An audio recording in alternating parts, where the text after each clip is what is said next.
Tarzan is typically seen as marking the end of the Disney Renaissance era, and while that era didn't finish nearly as strongly as it started, it at least ended on a relatively good film, although it's certainly an unremarkable one. Tarzan sees a return to a strictly adhered to formula, with a few deviations here and there. It's a little too familiar to be called truly unique, but it does all the familiar things very well.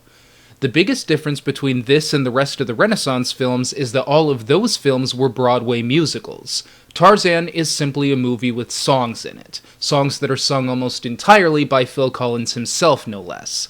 It's a strange choice to be sure, and while the songs aren't that bad, it makes Tarzan feel like a more conventional film.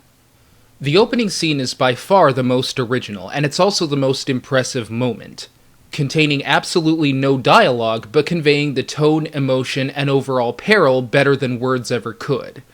Things get conventional from there, however. After the baby is rescued, Kerchak, the leader of the apes, has reservations about bringing him into the circle.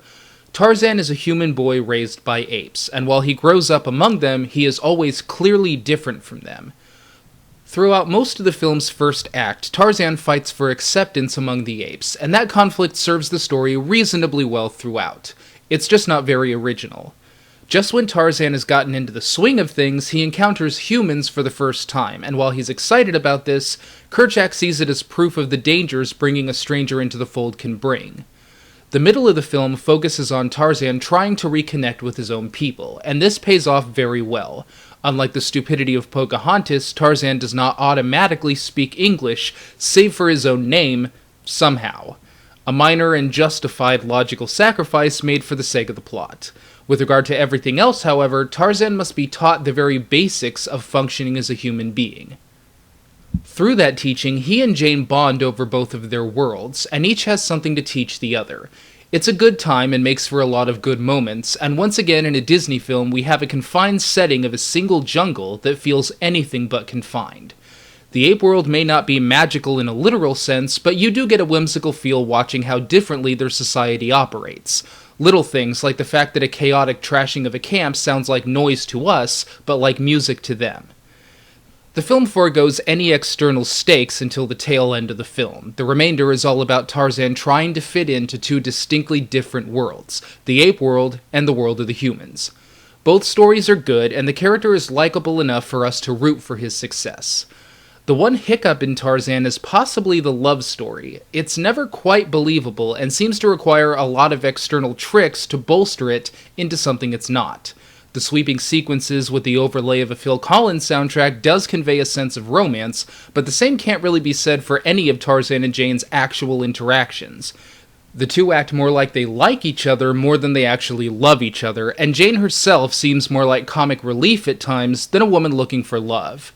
It's not bad by any means, it's just not particularly effective. The villain in all of this doesn't actually emerge as a villain until the very end. We all generally know that he is the antagonist, but he spends most of his time in the periphery of the film, laying the groundwork for his plan to capture the apes.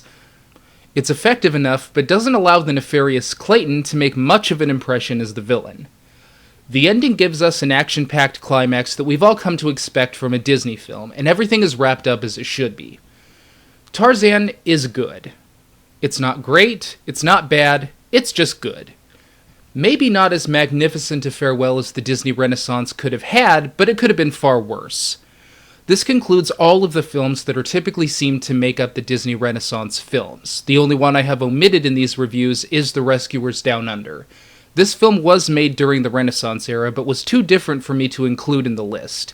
It's a sequel, which changes the nature of the film from the standalone outings that I've reviewed, and it is in no way a musical, which puts it in a different category altogether. I might review this one on its own at some point, but in closing, this is how I have felt about every film in the Disney Renaissance era.